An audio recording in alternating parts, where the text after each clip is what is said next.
The member for Moncrieff. Thank you, Deputy. We live in a momentous time for women's sport across our country. Women's sport on the Gold Coast continues to go from strength to strength. Wherever you go, Australian women are making headway.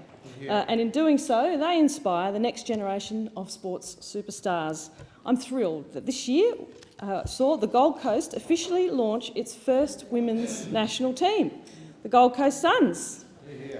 They are one of 4 new teams who launched into the AFL Women competition in 2020. It's been a strong start to the season, including a home ground win against the Richmond Tigers, Mr Deputy Speaker, and a draw in the first AFL Women's Q Clash against the Brisbane Lions. I was pleased to attend the roundtable discussion ahead of the season launch, where I met some of the team to discuss how local business and women leaders can get behind this promising group of young women. The Gold Coast has a thriving sports culture. It's been almost 2 years since we hosted the Com Games, and we support the 2032 South East Queensland Olympics bid that will take our sports culture to the next level and bring economic benefits to our wonderful city. It's important that we celebrate women's sport, and particularly given some of the hurdles that they face, including access to facilities, funding, social and cultural barriers. The Gold Coast has some remarkable sports stars, and I'd just like to acknowledge a few of them, Mr Deputy Speaker. Daphne Peary was a nationally ranked track and field athlete who captained the Queensland women's athletics and hockey teams and represented Australia in hockey. She's now a world-ranked masters athlete, having won 8 gold medals and international competitions. In 1989, Daph was awarded an Order of the British Empire, and in 2012 was awarded an Order of Australia for her service to hockey. Daphne Peary is a Gold Coast treasure.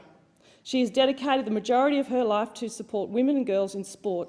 She's done a tremendous job to raise the profile of women in sport at both the grassroots and elite levels.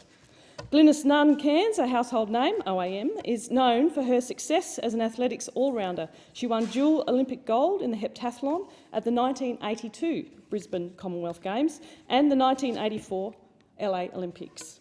She continues to contribute to sport in our city as the Executive Director of the Gold Coast Academy of Sport and remains an icon. The recently retired Sally Pearson has left an incredible sporting legacy over her 16-year representative career as a hurdler. Ms Pearson is one of Australia's most awarded athletes, having won 8 major championship medals. In 2014, she was also awarded an Order of Australia Medal, an OAM, for her contribution to sport. Sally has marked her place in history and is an example for a generation of young women to follow in her footsteps. Sport promotes social inclusion, a sense of connection, improves physical health and helps build relationships through shared experiences and achievement. Sport is also a social leveller, Mr Deputy Speaker. It provides opportunities regardless of postcode.